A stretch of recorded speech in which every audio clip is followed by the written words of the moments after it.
Bismillahirrahmanirrahim. Assalamualaikum warahmatullahi wabarakatuh. Shalom, Om Swastiastu, Namo Buddhaya, salam kebajikan. Yang sama-sama kita hormati PLT Ketua Umum dari Partai Golkar, Dimisioner Bapak Agus Gumiwang Kartasasmita. Kita berikan aplaus kepada Pak Agus. Dia sampai 10 hari, yang penting gambar tidak kalau sudah ada PLT Ketua Umum. Yang saya hormati Ketua Dewan Pembina Partai Golkar dengan seluruh pengurus, Bapak Abdul dan Bakri. Yang saya hormati Ketua Dewan Pertimbangan Partai Golkar Dimisioner dengan seluruh Dewan Pertimbangan, Bapak Akbar Tanjung. Yang saya hormati Ketua Dewan Penasehat Partai Golkar Dimisioner, Bapak Lulus Bisa Panjaitan dengan seluruh pengurusnya. Yang saya hormati Ketua Dewan Pakar Partai Golkar Dimisioner, Bapak Agung Laksono dengan seluruh Dewan Pakar-pakarnya. Saya lihat Dewan Pakar ini sangat aktif sekali. Menjelang Munas pun kepakarannya terus berlanjut. Yang saya hormati Ketua Dewan Etik Partai Golkar Dimisioner, Kanda Muhammad Hatta, yang memverifikasi tentang kadar kekaderan saya sebagai Partai Golkar. Yang saya hormati Ketua-Ketua Ormas Hasta Karya Partai Golkar, yang pernah saya ingin menjadi calon Ketua Umum di salah satu organisasi Harta Karya, yang kemudian saya gagal karena waktu itu Dev yang menang, yaitu di AMPI. Mana Dev? Mungkin karena saya belajar dari Dev. Waktu saya kalah di AMPI tahun 2010, itu saya masih bendahara Golkar Papua. Saya datang Munas. Dev kebetulan waktu itu beruntung karena bapaknya adalah Menko Kesra dan wakil ketua umum Golkar. Saya bukan anak siapa-siapa dari kampung datang. Tapi sebagai orang timur selalu mempunyai prinsip, begitu layar berkembang, pantang surut untuk kembali. Dan kemudian waktu itu Dev, sahabat saya, adalah orang hebat, dan dia terpilih menjadi ketua umum lewat sebuah proses kompetisi yang sangat sehat. Sejak itu saya menganggap dia bahwa dia adalah sahabat saya yang hebat dan patut kita contohi.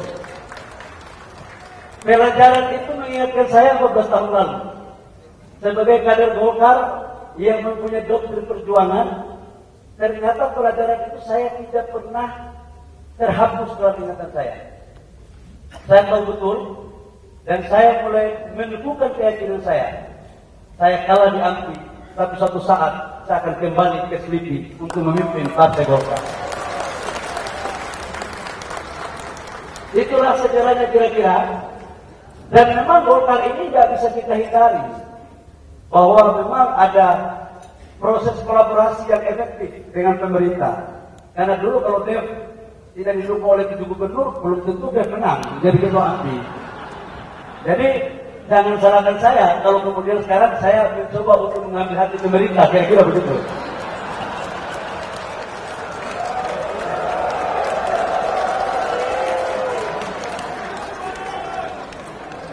Yang saya hormati Ketua DPD Golkar Provinsi seluruh Indonesia yang saya cintai. Yang saya hormati Ketua-Ketua Golkar Kabupaten, DPD 2 Kota yang saya hormati, serta seluruh peninjau undangan Munas ke-11 Partai Golkar, serta hadirin yang berbahagia. Izinkan saya sebelum masuk ke visi misi, saya mau cerita sedikit dulu tentang sejarah saya untuk berinteraksi di Golkar. Saya waktu berproses Golkar itu di Papua. Untuk masuk menjadi pengurus DPP Golkar, sulitnya minta ampun. 2010 sebenarnya niat saya mau jadi AMPI itu untuk bisa masuk di Selipi. Karena apalagi kita sebagai orang daerah kalau nggak punya jaringan. Ternyata kalah saya di AMPI. Untuk membuat haluan saya agar tidak terus terhalang, saya fight di HIPMI. Setelah saya di HIPMI, kemudian saya berproses masuk ke pemerintah. Saya bilang, 14 tahun sudah barang ini. Ini momen yang paling tepat untuk kita ikut kompetisi di Partai Golkar. Jadi saya mau jelaskan satu hal. Saya bingung ya. Kalau kita melihat perjalanan Partai Golkar pasca reformasi, senior-senior mohon maaf tolong luruskan kalau saya salah.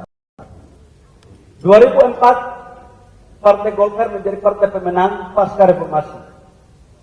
Bang Akbar Tanjung adalah tokoh fenomenal yang mampu membalikan kondisi partai politik yang terpuruk pasca reformasi menjadi partai pemenang. Apa yang terjadi?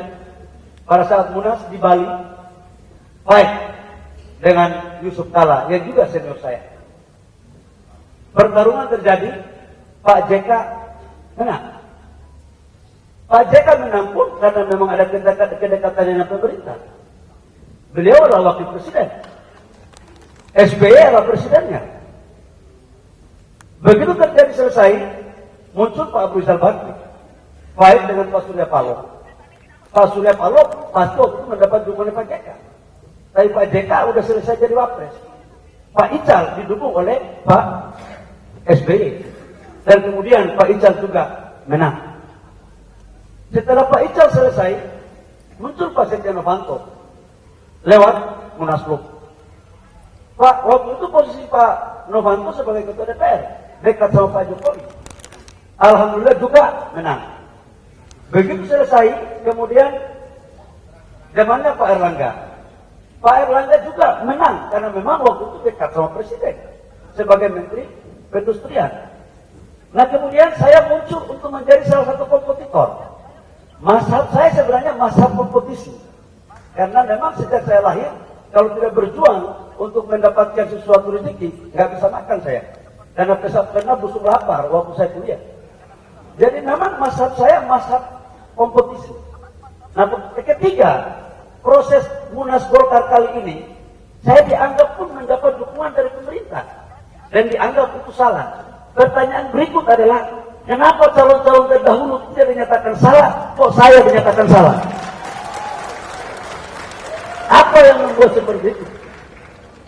Apakah karena memang saya adalah kader dari Buk Timur yang bukan anak siapa-siapa di Jakarta ini? Apakah memang pengurus DPD 1 Golkar se-Indonesia nggak boleh mencalonkan diri sebagai calon ketua umum DPD Golkar?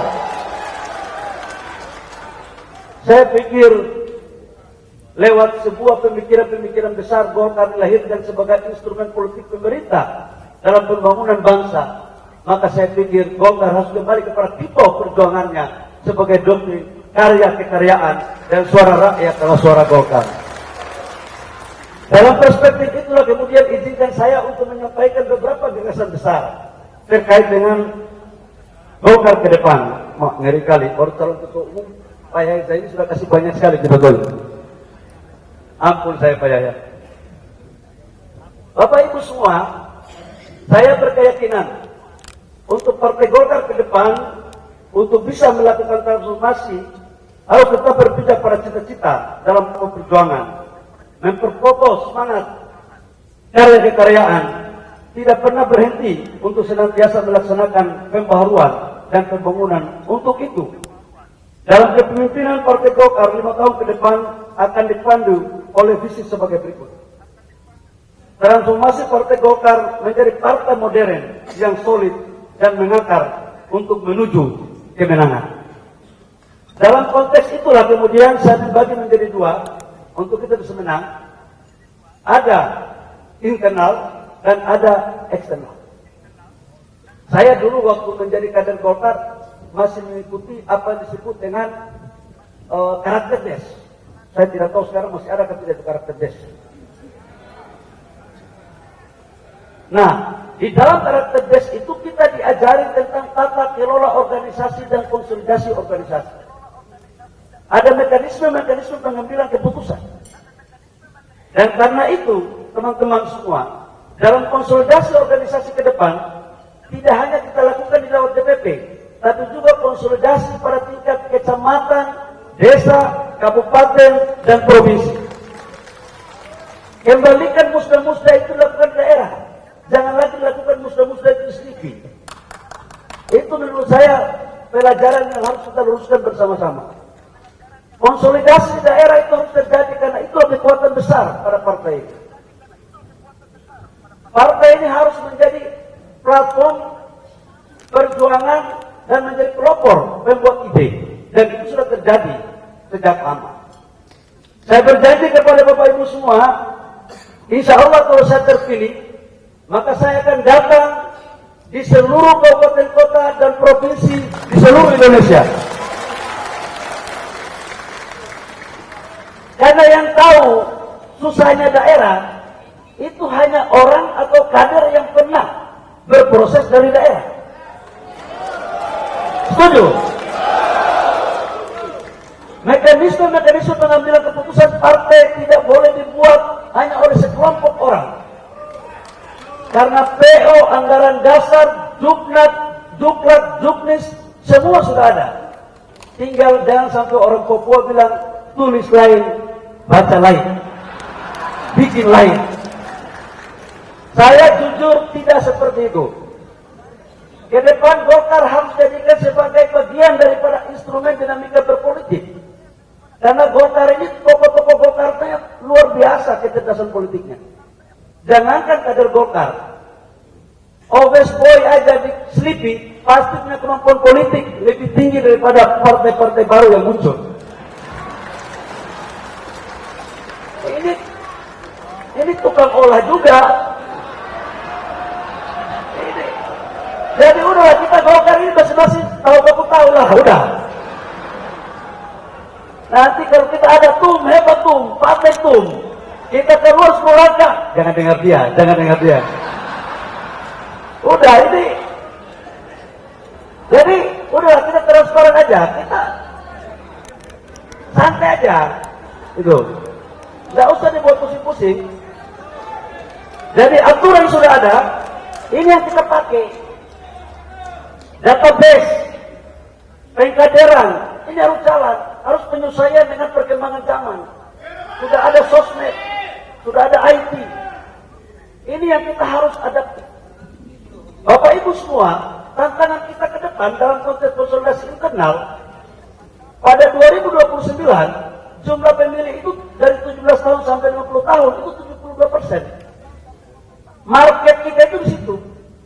Jadi kalau kita tidak mampu melakukan penyesuaian dalam rangka bagaimana meraih pemikiran mereka dan simpati mereka, maka kita tidak akan bisa menjadi partai yang lebih baik dari sekarang.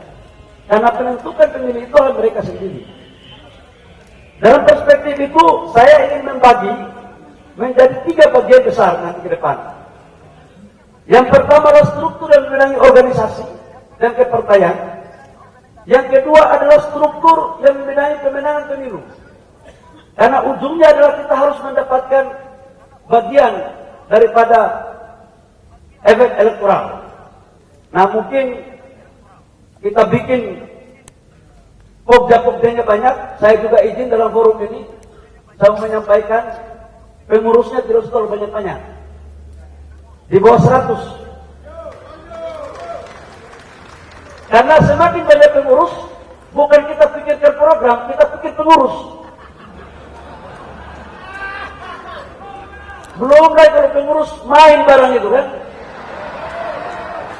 Kita belum jadi ketua umum, sudah ada koordinasi keluar ke komandan-komandan gitu.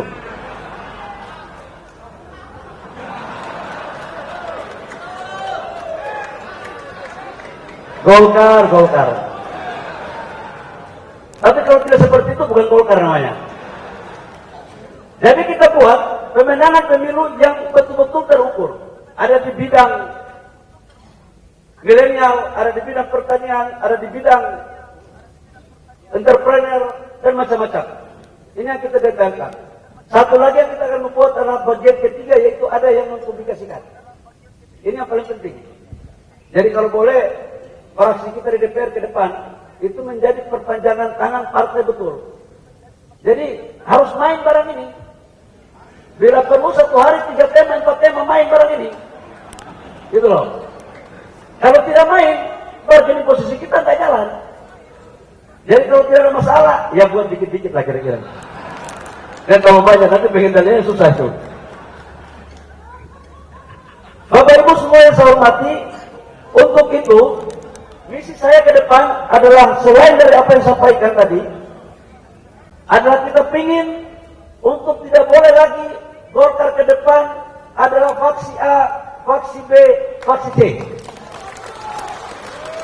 Faksi kita cuma satu, Partai Golkar. Udahlah gaya-gaya lama ini sudahlah bang, abang semua, mohon maaf. Udah, saya minta tolong, udah. Kita sama-sama tahu ini. Saya kadang-kadang mengolah senior-senior. Kadang-kadang senior-senior juga olah saya. Ya. Dan ini semua kan baku tahu kartu semua ini. Jadi kalau bisa olah saya besok itu usahakan ada sedikit ilmu olah yang baru. Jangan ilmu olah lama, karena sebagian ilmu olah itu saya yang ciptakan. Jadi kalau pada besok kita mulai bicara kreatif dikit untuk membuat olahan. Dave Korea hanya tahu yang sebesar canda soalnya. Karena kau kan ketua umum aku dulu kan gitu. Tapi sekarang aku jadi ketua umum, tenang aja.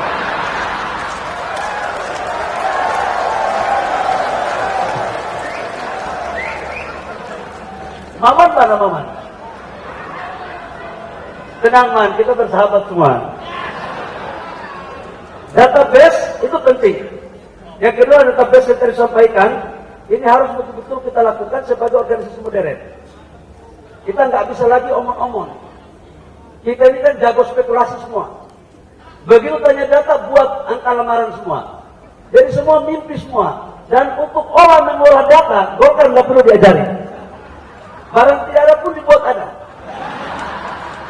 Judul buku nggak ada dibuat, sudah saya baca bukunya. Itu. Jadi ya udahlah, kita kalau boleh yang lurus-lurus aja lah. Yang ketiga adalah memperkuat posisi Partai Golkar sebagai organisasi yang mengandalkan sistem kaderisasi.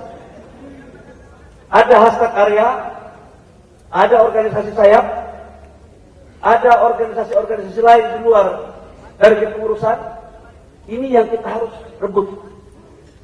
Dulu, siapa yang jadi ketua KNPI harus orang Golkar. Siapa yang jadi ketua HIPMI harus orang Golkar. Organisasi apa saja pemuda harus Golkar. Ke depan kita akan lakukan seperti itu lagi untuk membangun kader.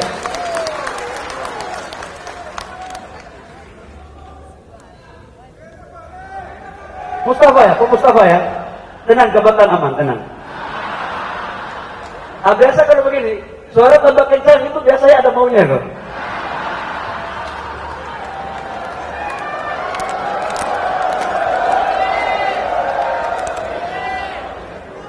Bapak Ibu semua, yang berikut adalah saya harus menegaskan dalam forum yang sangat terhormat ini. Sebagai Munas, sebagai forum pengambilan keputusan tertinggi, maka izinkan saya dan lubuk hati yang paling dalam untuk mengatakan secara tegas dan seterang-terangnya bahwa kepengurusan ke depan, program paling pertama itu adalah menyukseskan pemerintahan Pak Prabowo Gibran dan berada pada garda terdepan untuk mengeksekusi seluruh program-programnya, dan juga berada pada garda terdepan dengan partai-partai koalisi lain untuk menjadi benteng pertahanan ketika ada yang main-main baik dari dalam maupun dari luar. Karena ini adalah bagian implementasi daripada doktrin karya kekaryaan. Dan kita tidak boleh main-main urusan ini. Kita sudah bersepakat, Golkar mendukung pemerintah, jangan pagi mendukung, sore setengah mendukung, malam bikin lain. Ini saya jujur aja. Saya nggak punya kepentingan apa-apa pribadi. Kepentingan saya ke depan adalah Golkar harus lebih baik dari sekarang. Karena itu, pemerintahan Pak Prabowo Gibran sebagai kelanjutan daripada pemerintahan Jokowi, Maruf, Amin. Jadi kita harus lebih paten lagi. Soalnya Raja Jawa ini kalau kita main-main celaka kita. Saya mau kasih tahu aja, jangan coba-coba main-main di barang ini. Ini, waduh, ngeri-ngeri sedap barang ini, saya kasih tahu. Udah, waduh, ini. Dan sudah banyak kok, sudah lihat kan barang ini kan? Yang tidak perlu saya ungkapkan lah, tidak perlu. Dalam konteks ke depan, sampai dengan bulan November, kita harus menyukseskan Pilkada 2024 dengan hasil minimal 60%. Jadi nanti kita akan turun di daerah-daerah, dan saya juga berpikir, bukan hanya saya berpikir, tapi setiap partai politik itu ingin untuk menjadi yang terbaik. Kita sekarang menjadi yang terbaik nomor 2. Dan untuk pemilu 2029, kita harus pastikan untuk kompak, berjuang bersama-sama, bergandengan tangan untuk merebut pada posisi yang paling terbaik. Saya yang kok banyak kali pidatonya nih.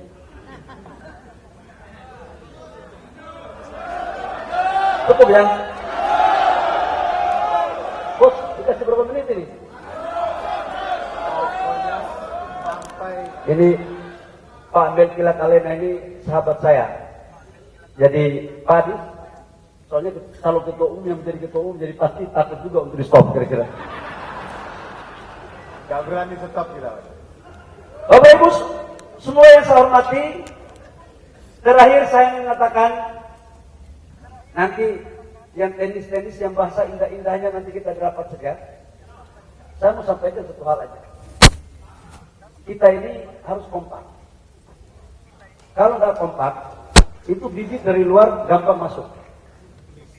Saya punya pengalaman selama 5 tahun, sering masuk kepada organisasi yang tidak kompak. Jadi saya tahu betul cara bagaimana membuat partai itu baik atau membuat tidak baik. Nah, dalam konteks itu saya hanyalah anak yang baru masuk di DPP, yang insya Allah atas dukungan Bapak Ibu semua, insya Allah kalau saya terpilih, karena belum bisa saya bilang saya terpilih, bisa-bisa kalau pimpinan sidang kalau pimpinan sidang terus tidak datang, nah jadi saya ketua umum. Ini kan, saya hanya ingin aja ada apa-apa kita ngobrolin. Kita elegan aja, nggak usah pakai gaya-gaya mantap, siap. Ada waktu udahlah gaya-gaya itu sudah lewat itu. Saya sudah melewati masa itu di HIPMI, diumbar-umbar, disanjung-sanjung, udah lewat itu barang, nggak mempan lagi untuk saya. Jadi saya mohon dukungan dari para senior, tokoh-tokoh Golkar semuanya, sebagai kader yang mau berproses bersama-sama di partai ini, saya mohon dukungan dan nasihat. Ini para senior khususnya. Memang saya dari kampung Pak, kadang-kadang tetap promonya agak berkurang dari orang kota. Tapi nggak perlu meragukan kesetiaan dan komitmen saya kepada partai. Nggak perlu. Hanya itu saja. Karena malam lagi pidato lagi, kita simpan suara juga. Oh, ada pantun. Golkar katanya ada pantun. Ngeri barang ini.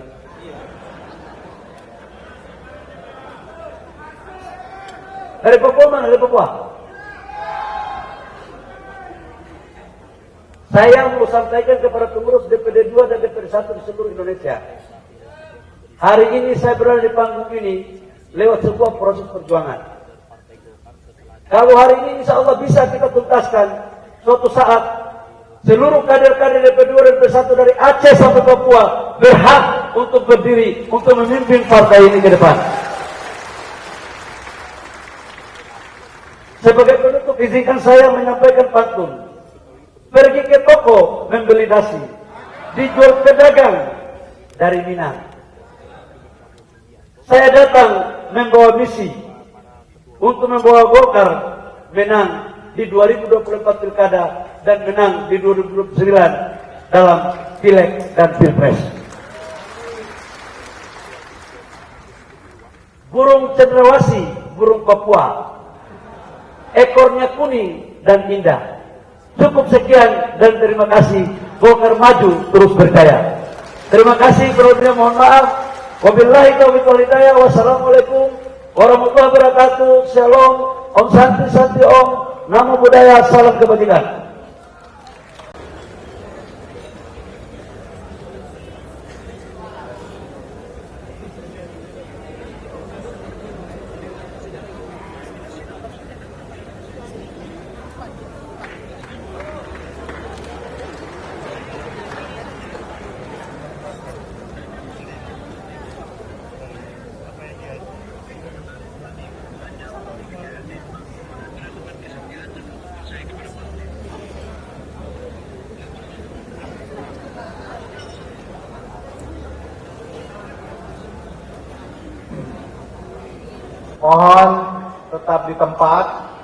Mohon tetap di tempat, sebentar lagi ini sudah final. Bapak Ibu sekalian, kita telah bersama-sama mendengarkan visi dan misi daripada calon ketua umum. Ini tanda-tandanya Partai Golkar jadi Partai Golkar yang riang gembira 5 tahun ke depan. Jadi kita tidak terdiam-diam. Tadi saya lihat selama pidato hampir sepanjang beliau memberikan sambutan, semua tertawa riang gembira. Luar biasa. Berarti Partai Golkar 5 tahun ke depan akan menjadi partai yang riang gembira. Amin. Saya menanyakan, apakah seluruh hadirin yang hadir para peserta Munas 11 setuju untuk kita tetapkan Bapak Bahlil Lahadalia menjadi Ketua Umum DPW Partai Golkar periode 2024-2029.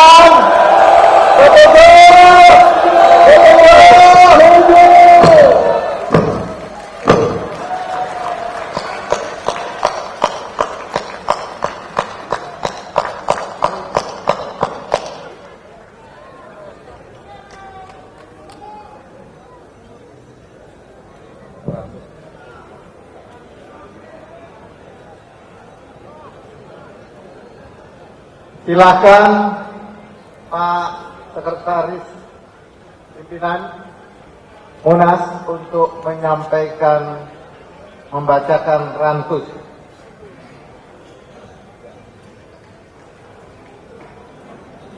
Bapak Ibu sekalian, teman-teman media, saya ingin membacakan rantus.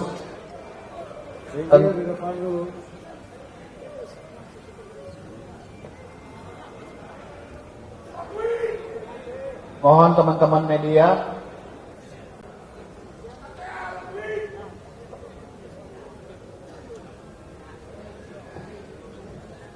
ya. Oke, teman-teman sekalian, masih belum selesai. Setelah ini ada sesi foto lagi. Kami ingin membacakan rantus dulu. Mohon sabar sedikit biar acara segera selesai. Terima kasih. Silakan Pak Aceh. Keputusan Musyawarah Nasional ke-11 Partai Golongan Karya tahun 2024 nomor 12 Munas Romawi 11 Golkar 2024 tentang pengesahan Ketua Umum Dewan Pimpinan Pusat Partai Golongan Karya periode 2024-2029. Dengan rahmat Tuhan Yang Maha Esa, Musyawarah Nasional ke-11 Partai Golongan Karya tahun 2024 menimbang dan seterusnya, mengingat dan seterusnya, memperhatikan surat pencalonan dan pernyataan kesediaan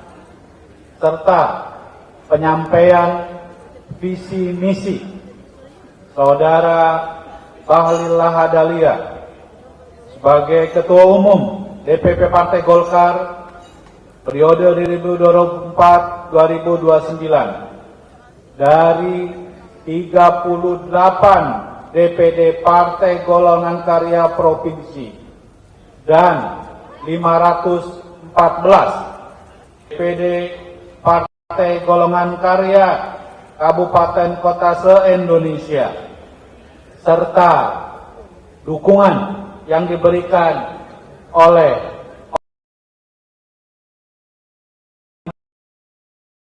dan organisasi saya, serta pandangan-pandangan dari para dewan.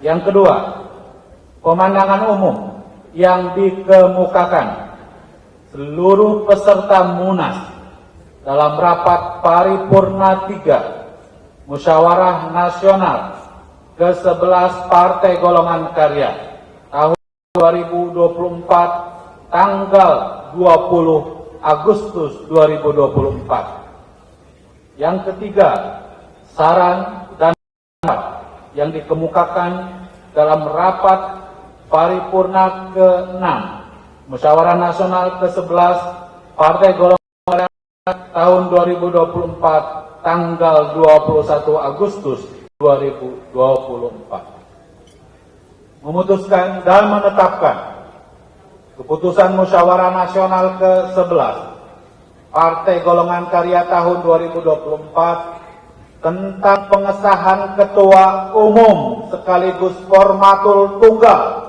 Dewan Pimpinan Pusat Partai Golongan Karya periode 2024-2029. Pertama, mengangkat dan mengesahkan Saudara Bahlil Lahadalia sebagai Ketua Umum Dewan Pimpinan Pusat Partai Golongan Karya periode 2024-2029 sekaligus memberikan mandat kepada yang bersangkutan untuk menjadi formatur tunggal. Kedua, Ketua Umum Dewan Pimpinan Pusat Partai Golongan Karya periode 2024 dan 2029 sebagaimana dimaksud pada diktum pertama dinyatakan sebagai formatur tunggal Musyawarah Nasional ke-11 Partai Golongan Karya tahun 2024 dengan mandat penuh menyusun komposisi dan personalia Dewan Pimpinan Pusat Partai Golongan Karya periode 2024 sampai 2029. Ketiga, keputusan ini mulai berlaku sejak tanggal ditetapkan di Jakarta pada tanggal 21 Agustus tahun 2024. Pimpinan Musyawarah Nasional ke-11 Partai Golongan Karya tahun 2024. Ketua Dr. Insinyur Haji Adis Kadir SHMU ditandatangani. Sekretaris Dr. Tubagus Aceh Hasan Sazili ditandatangani. Anggota Dr. Haji Musa Rajeksa Estos MH ditandatangani. Anggota Immanuel Melkiades Lakalena ditandatangani. Anggota Ilham Permana SEMM ditandatangani. Demikian rantus pengesahan.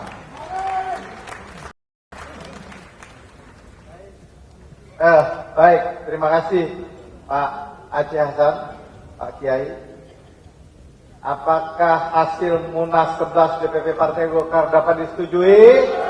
Setuju. Baik, mohon persiapan untuk penyerahan hasil Munas dan panji-panji kepada Ketua Umum terpilih DPP Partai Golkar periode 2024 sampai 2029.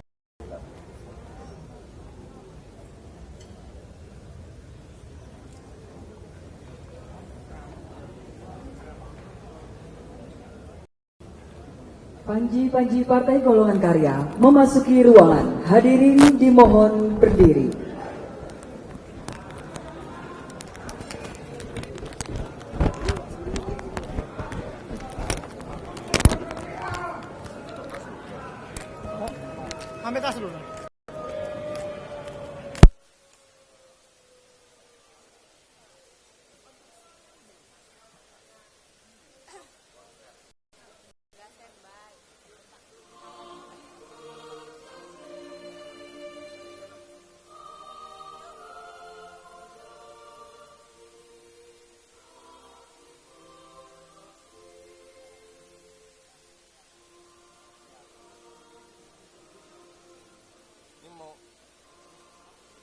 diambil.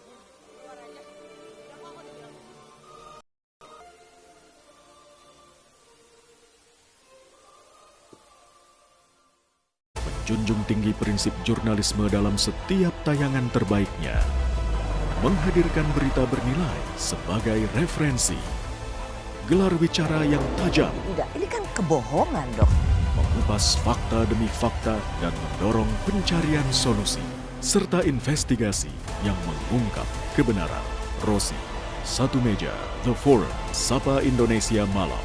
Nilu, ikuti semuanya bersama Kompas TV.